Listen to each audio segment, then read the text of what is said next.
everybody. Debbie Cowan here with Prime Lending, and I have my dear friend Linda Profita, and she is with EXP Realty here in Ocala. Welcome. Thank you. I mean, I made it through the first part. You were did. waiting, right? You were waiting for me to mess up. No, no. No, I was teasing about her last name. I always want to say Profeta. Yeah, or profitable. Profita. Yeah, I've heard it all. Yeah. So I it's bet no you big have. deal. Yeah. So, Linda, you and I, gosh, I can't even remember when we met. It had to be. I've been in 18 years now. Well, I haven't it's been gotta here be that at long. least 10. It has to be 10. Yep. And I've seen you move a couple of different brokerages, but always successful in real estate. And Thank you. yeah, and I know you've got probably more contacts in this area than a lot of people. I've got for quite sure. a bit, yeah. And you've sustained through the good times, the bad times of real estate. Right. We're like almost in a time like that. It's, Yeah, it's a little bit downturned. Right. It's a little different. Not as bad as the 2006 crash. Nope. Thank God.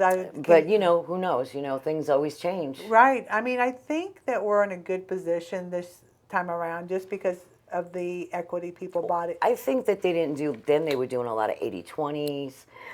People just had to have a pulse to get a loan back then. Yep. And that's why the crash was so bad. Oh, yeah. And, believe it or not, back then there was so much investment loans, and people always thought, oh, it's definitely the 80/20s. But really what took it down was people who all wanted to be investors. And they thought, they would see somebody buy a house, get rich, or make a lot of money on it, and they thought they could do it too. And so they just went.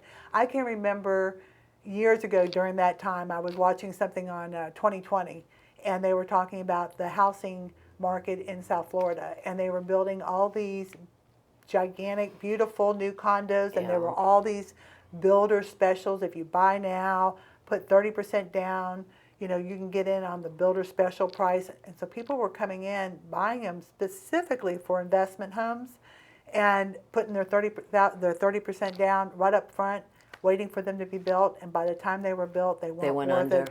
They weren't worth anywhere near what, so they couldn't finance them. They couldn't get a loan for it, so so all these beautiful new condos sat empty for. I remember here we had a lot of homes that were being built, and then the market crashed, and those houses were worth a quarter, a fraction of what they had the note on. I mean, in 2008 and 9, short sale. I was the short sale queen. You were. Oh my God! God bless you. I mean, I did 250 short sales in 2 years. Oh my gosh! But that's what kept me in the business. I'll tell you what, because there was no business to be had. Nope. But I know what kind of maniac you had to be in order to do Lord. that many short sales. It was horrible. Because that was a brand new thing back then. Yeah, I mean, no one had ever heard of short sales Right. before then, and they were taking forever, and they had all these REO specialists, that would handle these foreclosures, and I'm just like, what? I don't even understand the concept. The concept was supposed to be simple, but it never was. Never was. Because it was like, okay, we're gonna get you out of the mortgage for what the market value is now. Right. But they never told you that they're going to come after you for the balance. So I had so many people that happened to, but after the fact, they did a couple of things. Like I was working with a tax person, who gave me some insight for them to do. Right. Once they did that, they got rid of the rest of the debt. Yep. But sometimes it would take 2 to 4 years I was to going to do say that. they would get a 1099 for the deficiency, Right, and have say to that claim was it in their income. Right. Yeah. Yep. It was a crazy time, that's for sure. And Absolutely. I was just on a call a little bit ago with my team, and we were talking about, it wasn't, right now it's a weird market. It's different. There's different challenges. But the good news is I still think that because they bought in at a good time, if they bought over the last couple of years, even though they may have paid a lot, right, the equity's not going anywhere. So that's true. So I don't think to a certain extent, because I remember in the beginning, like the last boom was what, about 7 months, from like the beginning of the year till about August maybe, or somewhere around there, July. And some people were bidding $100,000 over asking. So for those people that did that, and they're messed up. Yeah. It amazes me that people will come out of the woodwork and pay $50,000, $70,000, $80,000, $100,000 over asking. But when the markets are low, they won't come out and do that. I know. I just don't. It makes no sense It does, to me. no. The minute they say there's multiple offers, everybody wants to get in on it. I know. I could never understand that. It's the buyer's psyche. You know, it's like, I Yeah. gotta win. I gotta win. Maybe that's what it is. It's like a winning thing. But I think a lot of people back, you know, when that was happening during COVID and stuff, I mean, they were coming here for a reason. Right. They sold their house, they had money in their pocket, and all they knew is they didn't want to live wherever they were living. Right. And they were going to pay whatever they had Well, to. because they would, no matter what they paid here, they would We're still would cheaper. have tripled over there. Exactly. Absolutely. So yeah, I think that helps us a little bit, and I still think people are moving here. You know, They are. I just don't know where Matter of they're fact, going to I go. just looked that up recently. There is about 1,900 people a month Still moving. still moving Yeah, here. and I've said it many times on our videos. I think 95% of my pre-approvals are from people out of state. Of course. There's still, I mean, so nothing of that has slowed down. Well, the sad thing is that the people who live here can't afford the real estate right now. And the rentals have gone through the roof. I mean, Yep. I've seen rentals for $2,300 that I wouldn't, there's no way I would pay that for. No. But it's either that or live in the street. Right. So They have to do you something. have to go with the flow if you can't get a mortgage. And that's what I think a lot of people are forgetting when they move here. I mean, if they're not doing their research before they get here. Right, because Florida's cheap. That's what everybody hears. That's what they think. But it's not anymore. No, not with the insurance costs that we're dealing with right now too. with all the hurricanes Yeah. and stuff. Yeah. And one of the things that we just talked about on the call too is we just heard that Citizens has like $350 million left in their fund. So one more bad storm will knock them out. So what happens I don't at that know. point? I think that, you know, something has to happen. And I keep waiting, believe it or not, I keep waiting for something from DeSantis because people, from an affordability standpoint, people with these hurricanes and storms or whatever, even just buying a house today with a 12-year-old roof, they shouldn't have to be paying $4,000 a year. Absolutely, because the insurance companies have gotten so out of hand now that they... Well, nobody wants to write because they are doing nothing but putting out claims. Right. So they're increasing it so that you don't go with them.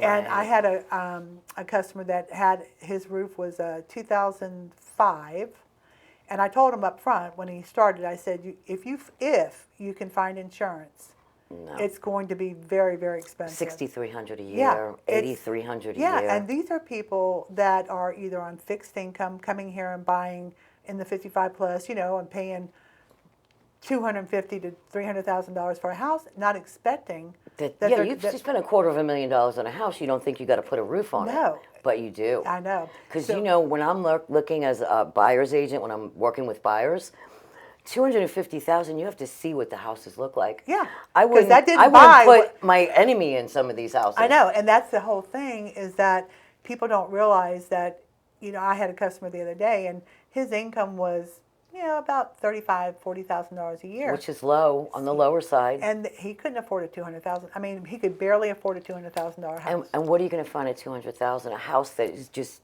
a mess. Yeah, and that's Total mess. So that is the biggest, and I said my biggest challenge right now in my business is the affordability. That's my For where we challenge as live, well. where we live, and being able to put somebody into a house that, you know, unless they're moving here from out of state and they work remotely and they have a salary, they have, you know, income, you know, coming in that's higher than what we see Absolutely. here. It's been It's tough. always an out-of-state person that I seem to be working with that can't afford it. Yeah, because the locals, I have done nothing but go around in circles with them. That's what we do. Say, I'm sorry, you're too low.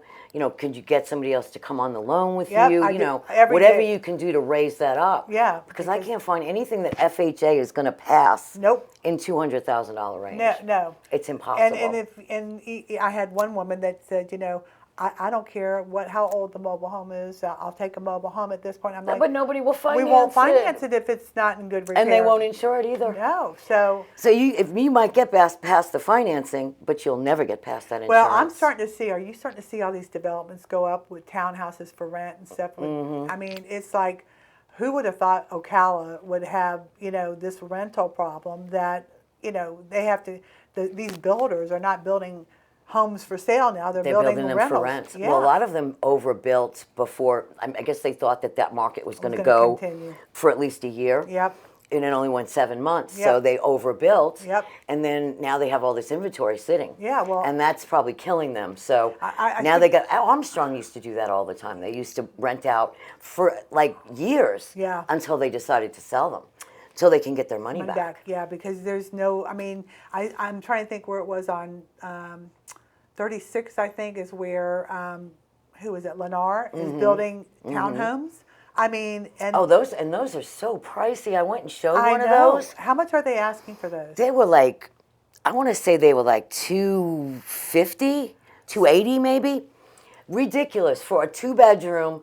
And this is the I thing. thought they were rentals. No. they're They were for buying- sale. Oh, I thought they were rentals. There's like just a whole little row, double row of them. Oh, and, my gosh. I took somebody there, and I couldn't believe the house that I showed was a 3-2. It was the only one that was open, that the Right. lockbox would open. Right. So he wanted it. So I go to put the offer in. She goes, you know that one's a 3-2. I'm like, aren't they all the same? She's like, no. I'm like, okay, so how much is this one? $380.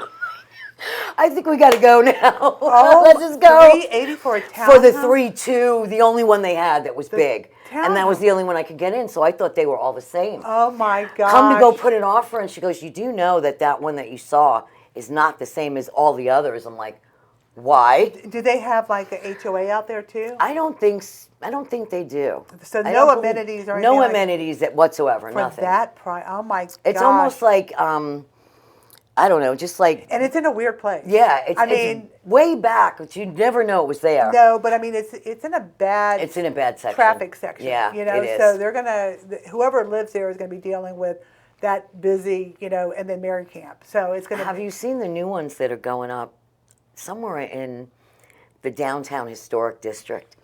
They want like $800,000 for these condos. What? They built them up in the buildings, the high buildings over there. Yeah. And they've made them like these phenomenal places. Don't get me wrong. Yeah. They're absolutely gorgeous. Right. Who's going to be able to afford an $800,000 2-bedroom, 2-bath, high-rise condo? In Ocala. And they have like 7 of them that are still sitting. Oh my I mean, they gosh. built them and they're just sitting there. I just couldn't understand that because nobody can afford that. No. And if you're going to spend $700,000, You're not gonna. You're going to get a house. You're not gonna buying a get condo. that. Yeah. Unless you want the downtown, How many atmosphere. people would really want that, though? Well, I mean, An artsy kind of person, if maybe you- from a big city yeah, or I was something. gonna say, if you find people that are, used Eclectic. to living, Yeah. from the Tampa, I mean, our area is growing into this non-rural, It's small becoming town. a city. It's becoming a city. It is. It's a And- little city. And I'll tell you, my mom had some minor surgery yesterday, and I could not believe from here, my office here, I left here at 11 o'clock to go, where the big Catholic church is on 200. Mm-hmm. Queen of Peace. Yeah, which is maybe 5 miles from here, I think. And my mom's house is right after that. And it took me 34 minutes. And I called her, I said, I'll be there in 10 minutes. No, you won't. I was like, this is unbelievable. You know what it's becoming like, and it always drove me crazy. Whenever I go to Gainesville, oh my God, I can't Yes. stand it. Yeah. I love the town. It's a Yep. great little college Yep. town. But to get 5 miles up the Yeah. road, it takes you like 45 minutes. it's ridiculous. Well, and we're But kind of that's getting what like that. the 200 area is And just like that 17th now. is like 17. that. I used to be able to whiz through every single light on I 17th. think they need to widen or rethink some routes. They're so going to have that- to do something. Well, because coming from the shores, there's only one way in and one way Right, out. right. That's the biggest problem. Well, I can tell you, my husband said, what was it the other day? He goes, he thought when 200 was widened for 4 lanes, Mm-hmm. we'd never have an issue with traffic again. I mean, that needs to be 6 lanes now. It does. It's ridiculous. and do you know how many people get hit on 200 Oh, it's trying to constant. cross? Oh, yeah. It's constant. I mean, this is you would never think that would happen here. Yeah. But it happens more than you think. It is. Well, let me ask you this. So, how do you like EXP? And tell me why. I like EXP. At first, I was kind of skeptical because it was all online. Uh-huh. There's no office to go to. Right. And the other thing is, you hear horror stories. You're like, okay, you get all this. They give you perks. They give you money. Right. The more people you bring in, you get a part of Right, theirs, and then you right. get, there's all different ways to make money with them. Right. But it's money on paper. It's almost like cryptocurrencies to me. It's there while it's there. Right. But when it collapses, what happens to that money? So that was my big thing. I was always saying, I don't want to, you know, hemming and hawing about it. I'll never go there. But I'll tell you what, just because of the experiences I've had over the last 5 years, I would rather work where I'm not in an office. I'm not dealing with people Office and drama. their drama and everybody getting into everybody's stuff and distractions. So I like it. Well, I like it a lot. I've heard really good things about like their training. Oh, absolutely. You can get training any time of the day or night that you want because you're in a virtual world. Right. You can listen to any classes you want. You can go in there and speak to any legal person. Right. Anything that you need, you can go into this little world and you can get your answer in 5 minutes. Wow. That was attractive to me. Right. Because, you know, I've had it where you call the broker, you call the broker, you call the broker. They don't answer your phone. They don't answer your messages. Right. It takes you a week to get an answer. Now, you guys don't have a broker, so it's one. We do. We do. We have a broker. There's one woman who's the brokerage of Florida. Oh, okay. Like, because EXP is everywhere. Right. Each state has their own main branch. Gotcha. And ours is in Orlando. Oh, okay. So it's not too bad. Yeah. And then I know they have one in South Florida, too. So, like, maybe she's just Central Florida. Gotcha. So you do have a broker you can reach out to. Absolutely, but I there's so many people before her that you can reach out to that you really don't need to. No. So how long have you been with them? It's been about 5 months now. Okay. So you've got it's new, fairly new. Yeah. So you're getting around. I'm getting my feet wet. Yeah, Well, it's a lot. It's overwhelming. There's a lot of documentation. Like when you sign up with them, you get about 150 emails. And you're trying to keep track of all this, and it's a little daunting at first. Yeah. But as time has gone by, it's gotten better. It's gotten easier. Everything's hard. Not everything do I need to look at either. Yeah, and everything's difficult when you first make a change. There's always change is hard. It is hard, especially when you're in our business. When you're older. And they're old. I was not going to say that. That's true, though. But especially when it comes to technology. So I'm very impressed that you went with a company that was very high tech. Virtual. It's funny because when I first started this business 18 years ago, I didn't know how to do anything. Right. I mean, I didn't even know to do an email. Right. And now I could, I'm pretty good on the computer. I can do a lot. Hey, I can remember when I started, I mean, they were the gigantic boxes, computers, and you had to wait for it to. I remember. Yeah. So. Dial-up internet. When I started in the business, there were no computers. In fact, my old boss said I was with the company for about 16 years. Of course, it changed hands, but originally he would never allow any technology because he thought that was just an easy way of theft. So theft from employees. So in our business, so you'd steal leads. Well, it's because you're in the lending side, so I can understand. Maybe but I mean, he was so old school. Too old school. You couldn't have. I mean, you could have a calculator. That was about it. Once that pandemic hit, and I got a feel of working from home, I didn't want to go in the office isn't anymore. That funny? Because I never liked it. I hated it. I had to deal with my husband who was home all day, and I never worked around him ever in my life. That is one of the disadvantages. And it was like, no, if I don't get out of here, I'm going to get divorced. I have to. And I can understand. So yeah, I understand. And the other part of it is that it's so easy to do other things because you're in your house. Well, yeah. The dishes need to be emptied. When you wind up doing these things, and you're like, what am I doing this for? Right, you wouldn't do that. Supposed to be working. Yeah, right. It's easy. It's a fine line.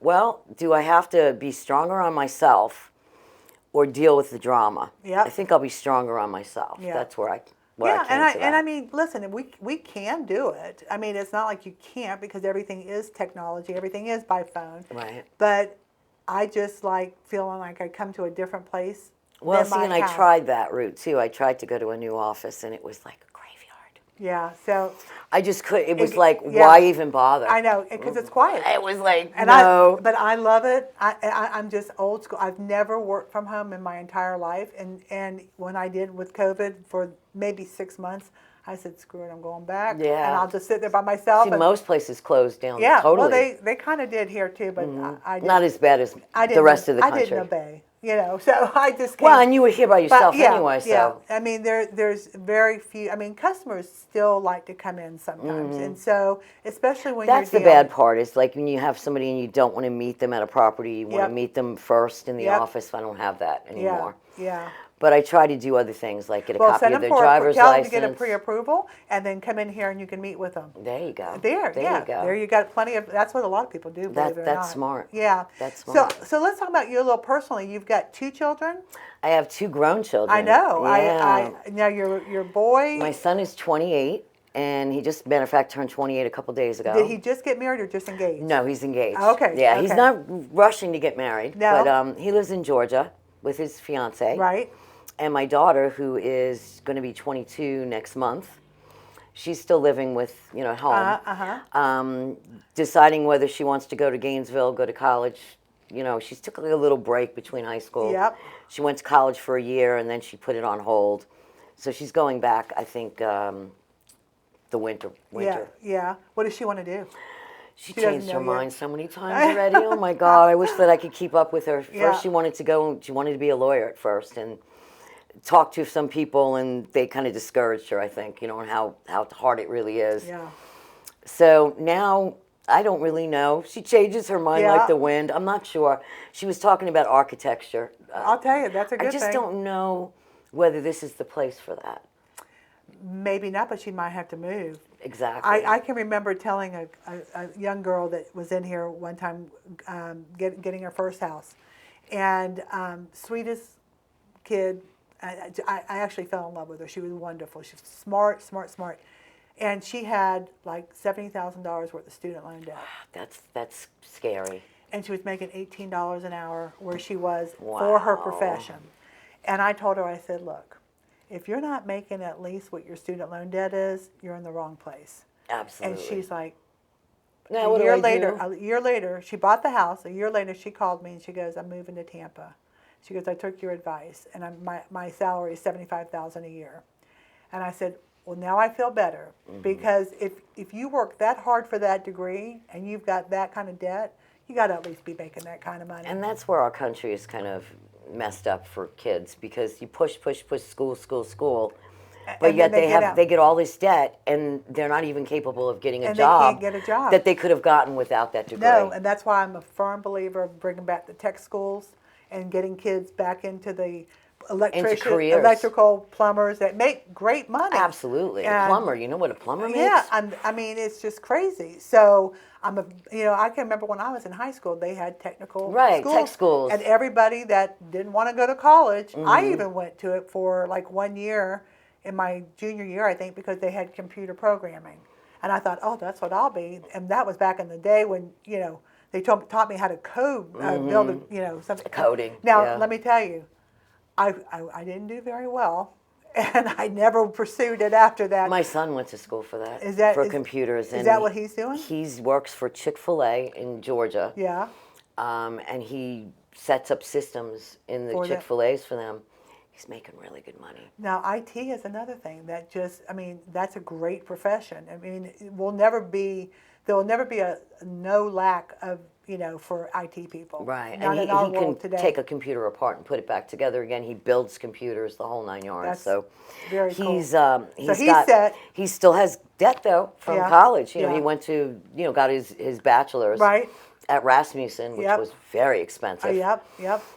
So he still has debt. But he'll be okay. He'll be okay though. Yeah. Absolutely. He's making good money now. Yeah, so. and that's the thing. I mean, if they can walk out of college and have a good living, then it was worth it. Absolutely. But I mean, what they're coming out with now, it's not even worth it. No, it really isn't. No, the professional positions are just, if you're not in medical or a nurse, law, a doctor, a lawyer. Yeah, if you're not in those type of professions, you're not making the kind of money and even they're not making like they used to, because there's so many of them now. No, I know, and that is, just that like is the real challenge. estate. When I got into real estate, there was probably about 2,500 realtors in town.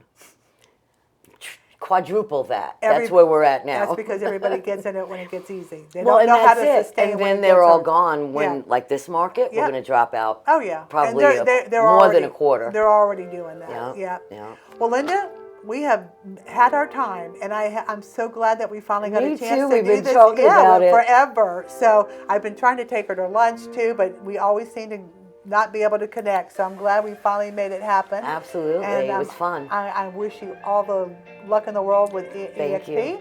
I know you're going to do awesome. So, and everything good in your life. And you too. All right. Thanks, Thank you. everybody. Thanks, everyone.